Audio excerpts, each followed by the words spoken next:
Okay, so if you guys are going to try to do your pool yourself, you got to get one of these pool kits. And mine comes with, maybe I should do it like this. 1, 2, 3, 4, and 5. All right, so anyway, there's 5 little bottles. The first one is to test your chlorine.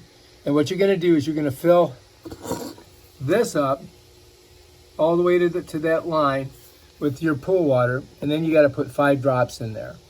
All right, and then it's going to give you a color, and it's going to tell you if you've got too much chlorine, ideal amount of chlorine, or you need to add chlorine.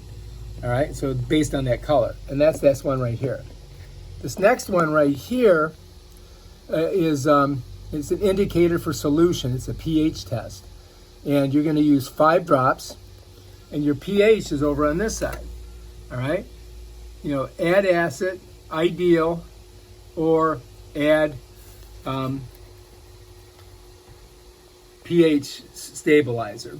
All right, so you're going to either add pH stabilizer or acid if this doesn't come into the ideal area. All right, the next one, number 3, is an indicator solution to count the drops for acid demand and alkalinity test. All right, so that one there, I guess it's going to be over on this side too. I don't really know what that does, but we'll figure it out later. All right, and then this one is the chlorine neutralizer. All right, so we got that one, I guess you put it over on this side and you check that. And then this one is an alkalinity test. You use just 1 drop on that side once you fill that whole thing up. So when you do these tests, basically you've got 2 things. This one here is for the acid and pH, and this one's for the chlorine. And most of the time you're not going to really be doing this. You're going to be doing the chlorine to check it, but that's what you want to check and make sure you got good chlorine.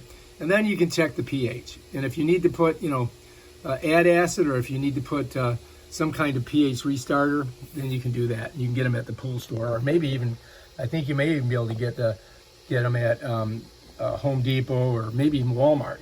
So these are the caps that go on. Once you put it in there, you got to shake it. You're going to put it in there and you're going to go like that. And this is the cap for this one here. So that's your basic pool thing. And we're going to try it out today and see how bad our pool is and see what you guys think. Okay, to do the chlorine test, you fill it with the pool water to here, and you're going to put 5 drops in there. And then you're going to look at these colors, and it's going to tell you whether you need chlorine or you got too much. That's a pretty easy one. The harder one is the pH, where you got to use more drops. Okay, so to do the pH test, this one's a little more complicated. What you're going to do is you're going to fill that up to there, right? And then what you're going to do is first, you're going to add 1 drop of solution 4, all right? Then you're going to put the cap on, you're going to swirl it around, and when that's done, you're going to take the cap off and you're going to put 5 drops of solution 2. And then you're going to place the cap back on and swirl it around. And then you're going to compare the color and see if your pH is right. So the desirable pH is 7.2 to 7.8. The ideal pH is 7.4 to 7.6. If the reading is 7, 8, or above, acid is required. Perform test 3 for the acid demand using this same water sample. So you keep that same water sample in there, and then you're going to do your acid test, and that's next.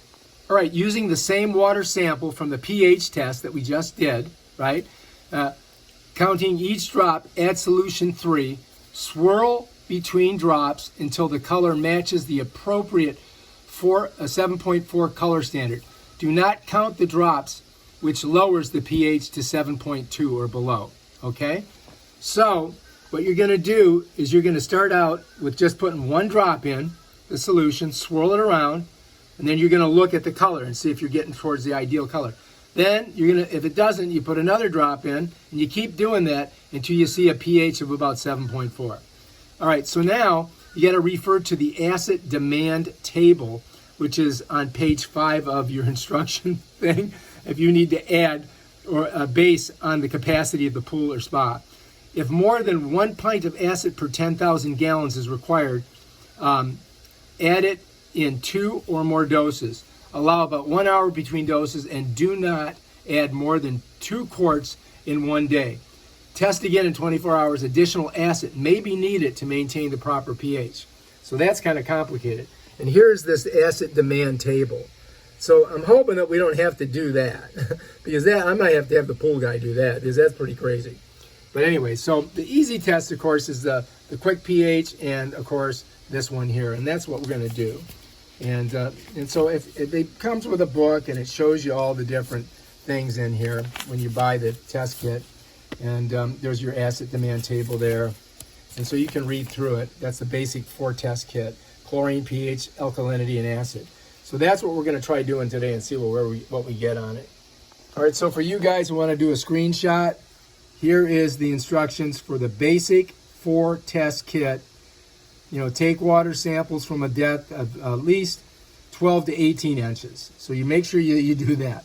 And then there's your chlorine test. It gives you all the instructions there. There's your pH test, and there's your total alkalinity. So that'll, basically get you started. So you can do a screenshot of that. That way you won't flub that up.